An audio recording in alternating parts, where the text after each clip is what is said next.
Hey, what's happening, gamers? It's Kwing here, providing another informative video guide, walkthrough, let's play, whatever, on Transformers Fall of Cybertron for the PS3, Xbox 360, and PC. If you like what you see, then please thumbs up, comment, and subscribe. Though if you like the Transformers, thumbs up this video anyway. Well, onto the episode already in progress. We now return to the Transformers. Hey, what's happening, gamers? Welcome to Transformers Fall of Cybertron, and we're doing the Cliffjumper things, and, well, we got some time, and hanging out in the storm. I'm just going to give you a little backstory about Cliffjumper, so you get to know who he is, because he didn't really have a vital role in War of Cybertron. So, basically, he has the spark of a hero. He does everything he can to help his fellow Autobots. In the cartoon Transformers, the original, he was impulsive. He hates waiting around, and he has an itchy trigger finger. He's like always ready to attack no matter what, which sometimes gets him into trouble. His weapons are also much bigger than him, so, you know, it's kind of interesting that he can pull these massive weapons out of thin air and use them with pinpoint accuracy. I always thought that was pretty interesting about the old cartoon show. One other thing, he's very untrusting, and he's kind of a jerk. He's always thinking people are going to betray Prime and thinks that Decepticons are in their midst, which they never are, but he assumes it. He's also under the command of Prowl in the original series, whom is basically in charge of the Autobots on Earth. But since, you know, Prowl isn't in this game, then Jazz is his commander, who is Prime's first lieutenant, and of course head of the Transformers CIA. But we'll talk about Jazz later on in his level. But basically, he orders around Cliffjumper, Sideswipe, and some of the other cars. Now, Cliffjumper in this series, he's been rebooted. Since this follows kind of the IDW and the Prime series, he is an assassin, and he works closely with Jazz and Sideswipe, basically. Look out! And of course, Amber's here. Sideswipe, this is Jazz. We're in, but stay close, okay? Hey, everyone. Will do. Sideswipe out. And I'm sure... Cliffjumper, over here! Okay. I'm sure you other guys remember the first game, War for Cybertron, where you played as Sideswipe in the prisons with Optimus Prime. And Sideswipe was, of course, an assassin, just like Cliffjumper is. So now we get to play as the two characters from the other game. That ship's markings match the one that was stolen from the base. It's a good bad Grimlock used it. That's Grimlock's ship right there. Doesn't look very stable. It's fine. It's fine. I got the ship logs. Grimlock did use it. He and his team were tracking an energy spike here in the Sea of Rush. Wow. See? Under control, baby. Can't believe you outranked me. That looks like Grimlock made his way through here. After you. That's because Jazz is that awesome, Cliffjumper. Grimlock leaves quite the trail. Only noobs don't know that his name is Cliffjumper, not Cliffhanger. We got company. Time to play hide and seek. Decepticons?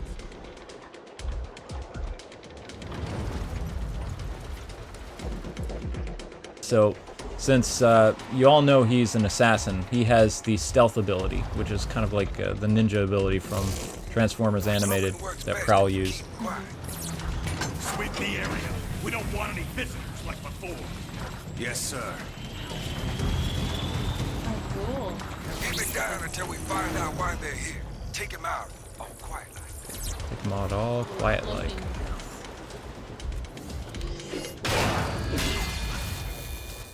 The new cloaker's working great. The door is sealed shut.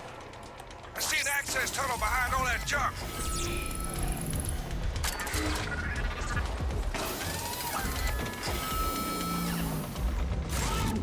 Definitely. I'll take care of that. Now the only problem is I can't use my weapons to test since we're in a stealth environment. If I do, well, I'm gonna alert people to my presence. There, an access tunnel. We'll find Grimlock faster if we split up. Keep your channel open. See you inside.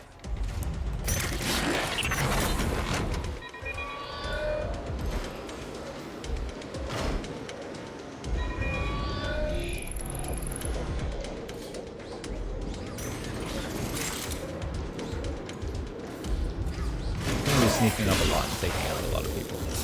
This is a different play mechanic than what we were used to with the Prime stuff. It's more engaging.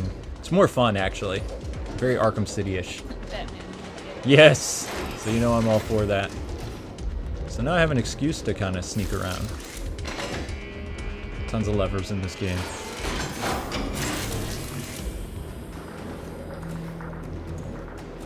Yeah, you were saying they all kind of look like Bumblebee cars. Jazz, you reading this? Keep your distance. Maybe we can ask him which way Grimlock went. It's like a dead end. I see a crane, but can't reach it. Any ideas? There's a control room on your left. Try over there. But yeah, like in the G1 series, he's supposed to be a Porsche. Yeah, he's something. He's kind of like a Porsche in that. Decepticons are crawling all over this place. I don't really know cars, so I wouldn't know. Yeah, on all the sites that I've gone to, he's supposed to be a Porsche 924.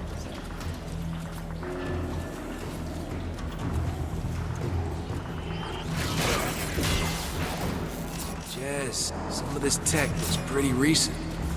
Decepticons are using this as some kind of waste management facility. The kind of waste you get from milling energon. A sea of rust? Coming from somewhere. Grimlock knew something we didn't. Find a way upstairs. Records indicate probationary status for you, Cliffjumper.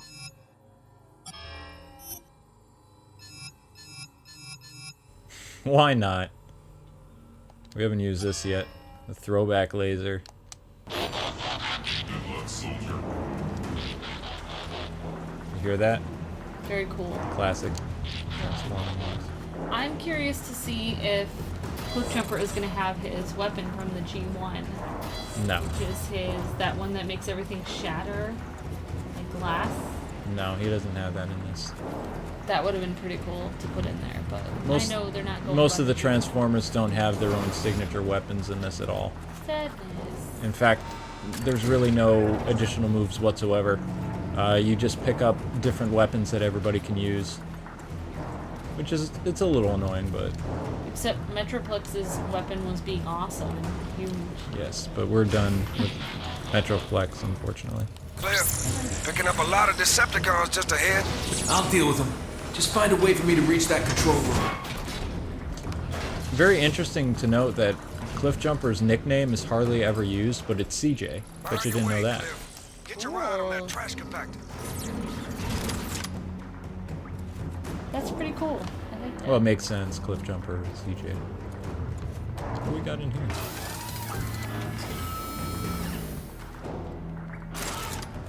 Like I said, I can't go and test these weapons, so...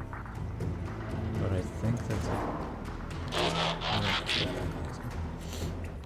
I don't like it. Just like that, Starscream takes control? Nah, he's no Megatron. Better than Shockwave. That guy gives me the creeps. And his pets. Oh, don't get me started. I saw what they did to those Autobots. Did he say Shockwave? Did he say pets? He said Autobots. He's talking about the Dinobots. Oh. Grimlock and company. Ah, yes. Grimlock, yay.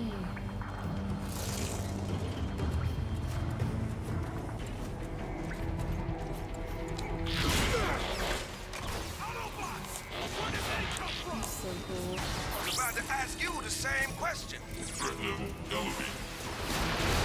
Uh-oh. I did something bad. Ah, there you go. Cliffjumper, always, jumping the gun. Yeah. Get yourself into trouble. Yeah, I make a sucky ninja. I'm sorry. Yeah, it's so funny because the G1, he's always like getting himself into trouble and, getting kind of beat down, jumping ahead of things.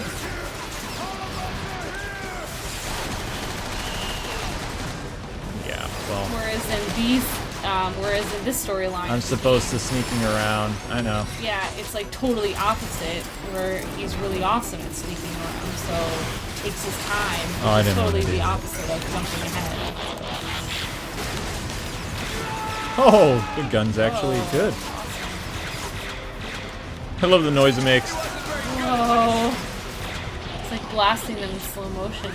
Literally a blast from the past. That does kind of look like it's shattering them like glass. Blasted all you fools. Threat. Cliff, you know you have a cloaker, right? You know you have a cloak. Shut up, Jazz. Anyway, I think it's time to talk about Transformers Prime a little bit. Now, you notice that Cliffjumper here, he looks like his Prime counterpart. He also, there's an Easter egg here for Arcee somewhere. I've never really been able to find it. Basically, it's done by alerting the Decepticons to your presence, and you can go in a door and check her out. Check out the pinup. And Arcee is his girlfriend in this? Storyline, or no? Apparently, it's hinted that a love interest of some sort. it's a love interest in one of the continuities. It's like hinted, like Yeah, possible love interest. possible love interest. Love triangle with other. Up. Oh, there she Speak is. of the devil. There's Arcee. Wow. Yep. So let's chat about Arcee for a sec, because this is considered an Easter egg. Arcee was an Autobot that makes her first appearance in the Transformers movie. She was one of the new Autobots introduced to be the toy line, and also a lot of girl Transformer fans were like, we need more characters like Elita 1. So Arcee was created. Awesome. And Arcee is at the battle of Autobot City. She's, you know, trying to fight Megatron. She helps get Autobot City's defenses up. Not necessarily getting Metroplex ready to fight, but she's there, and she helps get the defenses and try to get Metroplex into his pre-Transformer state, where he was in his battle mode. He didn't transform into the full robot. He was in his battle thing, which maybe Optimus had Autobot City ready to turn into Metroplex. They don't really ever explain it, but you do see the defenses in the movie. Right. When Optimus Prime is mortally wounded, she's there and helps him out in his last moments. And she also has this weird love triangle going on with both Rodimus Prime, which is Hot Rod, and Springer, which is this really cool Autobot that I liked, who was so much better than Rodimus. He was an Autobot that was green, and he could transform into a helicopter and a car. Wow. And that's pretty I cool. believe he took Prowl's position or Jazz as second in command. Though Jazz is still alive in that series. His voice actor died, so they weren't able to really do anything. Just like Casey Kasem, he left before the third season over the whole Arab thing. So he didn't. They just kind of wrote Cliffjumper out because he survives the Unicron thing. But they couldn't do much with him because he doesn't have a voice, so. Yeah, Casey Kasem has this nasty habit of, protesting and ruining characters. But anyway, besides that, she was a very interesting character. She had this kind of odd attraction to the human Daniel, which I never really understood. It was kind of like, okay, this is kind of creepy. But in the IDW comics, she had a complete overhaul, and she became like this serial killer Autobot. And she was like killing both Decepticons and Autobots. And Ultra Magnus and some other people stopped her, and she was in prison. Then the Decepticons kind of did a Bane thing and broke everybody out of the different prisons to help with their rebellion against Alpha. I can't remember his name. The then leader of the Autobots before Prime and Zeta Prime and things like that. Yeah. But she was just kind of a serial killer. And then in Transformers Prime, she's the love interest or lover of Cliffjumper, who looks like this version. Yeah. So that's why a lot of people are like, I don't understand where this game takes place. Is this Prime or is this G1 or IDW? It's like, well, High Moon Studios says this game takes place during G1 reboot, and Hasbro says no, this is an offshoot of Prime. So wow. you got. So it's like you have two different stories of ways. But it definitely looks like Transformers Prime. He looks like it, but the storyline seems to follow the IDW. So. Yeah. But yeah, that's Arcee, and in of course Transformers Prime, she is Optimus's kind of like Prowl character. She turns into a motorbike. She was very saddened by Cliffjumper's death, which happens, I think, in the third or fourth episode of the introduction to the new series. Yeah. And then she just kind of does her own thing. She's an obedient Autobot. She's a big help to the Autobots, but I don't really like the Prime series. I don't like the pacing of it, and there aren't that many Autobots in it. you know, and Wheeljack just recently got in it, so it's just kind of like, it's too slow for my taste. So, yeah. But that's Arcee and that's Cliffjumper essentially. That's all I really know about him. He wasn't really my favorite character. I know more about Prowl and Jazz and Ironhide and things like that. So sorry, that's it. Right. Yeah, I mean, just trying to research stuff about Cliffjumper, I wasn't able to find much either before, you know, about how he, you know, what he had to do with the fall of Cybertron battles and stuff like that. Except for that he was on the Ark, and so this is where he would be. Yeah, he's always on the Ark. And you know, he was right, like you said, an assassin. And then before, you know, the whole fall of Cybertron. There was a storyline in the IDW comics where he met, he ended up on this other planet. Yeah, he met Kita and Cal, who were humans, or human-like, I think they were humans. And Kita ended up getting killed by the Decepticons, and he ended up blasting a whole bunch of Decepticons. And he kind of didn't, like, tell Kita and Cal, like, who he really was, that he was an assassin, because she said that she hated, you know... Where are you anyway? Getting my sneak on. She thought that hurting other people or things was a horrible thing to do, so he never told her. But then he had to kind of be himself and kill all the Decepticons in response to them killing her. Well, yeah, that does put a damper on their relationship. Hang on one sec, we got an audio log. Never have I observed such a traumatizing sight. An entire city of rust. Everything down to the last bolt is encrusted. Severe oxidation, pitting the metal surface, gradually deforming its shape. I fear for the health of robots. The supply of energon may be on every Cybertronian's mind, but I have observed the encroaching influence and effects of rust on many Autobots. We must be ever vigilant to its presence, or this city will overtake us all.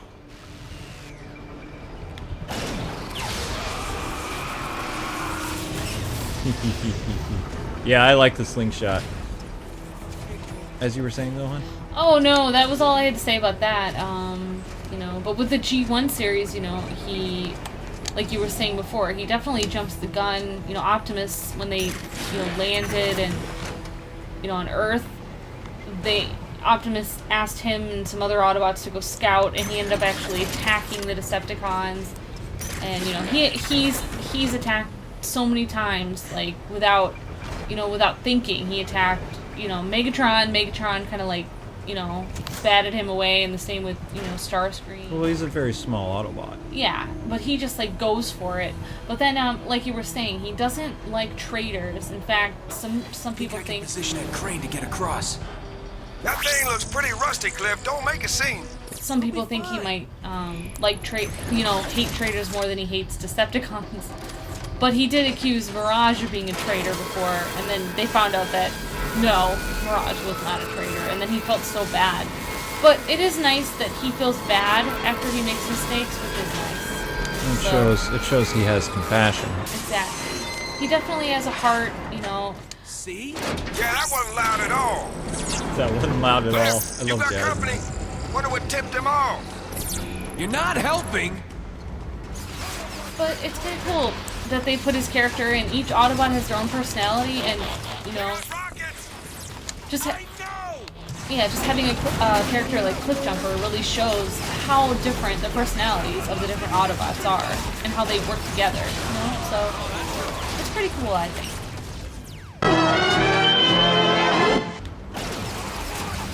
It's alright, I got a slingshot weapon. It's all good. They got rockets. I got this. I know.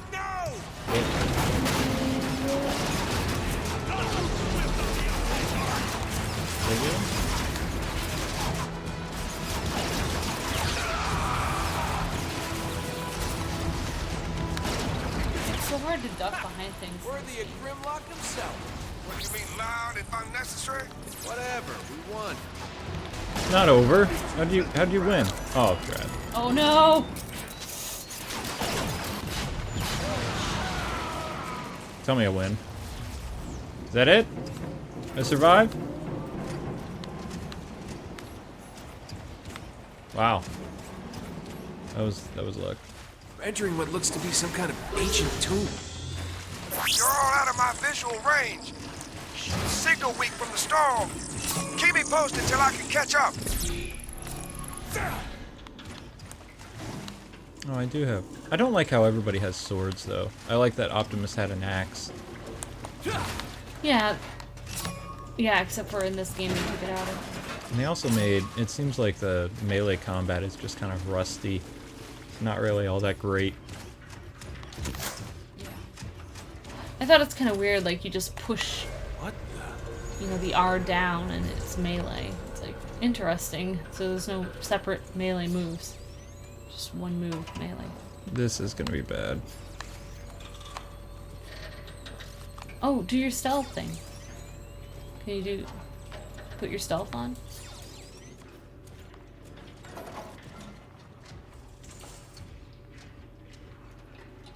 No. We look like we're in an old Autobot city. Like, Yeah, like it's either that or these are Decepticon ruins, but those look like what Orion Pax looked like in the oh, yeah. Dawn of War episode, or War Dawn. I can't remember the name of the old G1 episodes. Can't tell you, babe. Well, we're gonna scrap this Decepticon. There. I'm in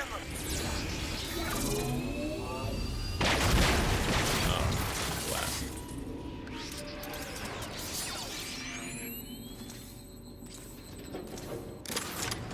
If you read me, that car is using a stealth cracker. That beam will see right through your cloak. This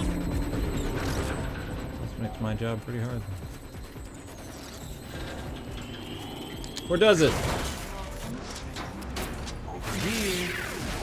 Man, my storm is picking up. Brace yourself.